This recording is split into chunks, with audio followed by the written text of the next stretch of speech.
So you're flying over the islands and you wonder, what's in the middle of Guernsey? The very middle, as far away from the coast as you can get. If you said the little chapel, you wouldn't be far off. There's a stone marker in Bouillon Road that marks the supposed centre point, but it only works if you ignore the vale, and that's not actually a cock-up.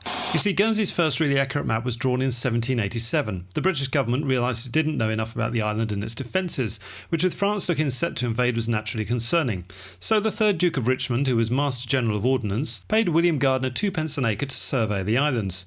Gardiner's map was a triumph, even though it lacked a key explaining some of its symbols, and a few of the place names were misspelled or missing altogether. It looked like this. Odd, and not the only map that shows Guernsey looking a bit withered up top. That's because the island underwent a pretty fundamental change. In 1806, John Doyle drained the channel that separated the Vale from what might be considered the mainland. Here he is doing just that on a Guernsey stamp from 1984.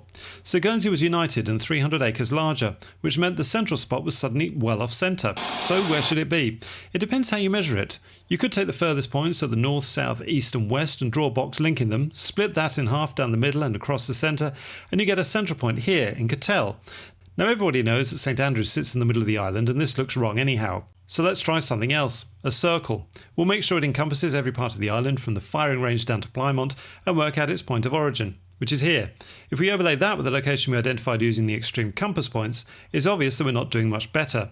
The trouble is, with Guernsey being a right-angled triangle, both of these methods takes into account far too much of the sea. So let's discount the sea.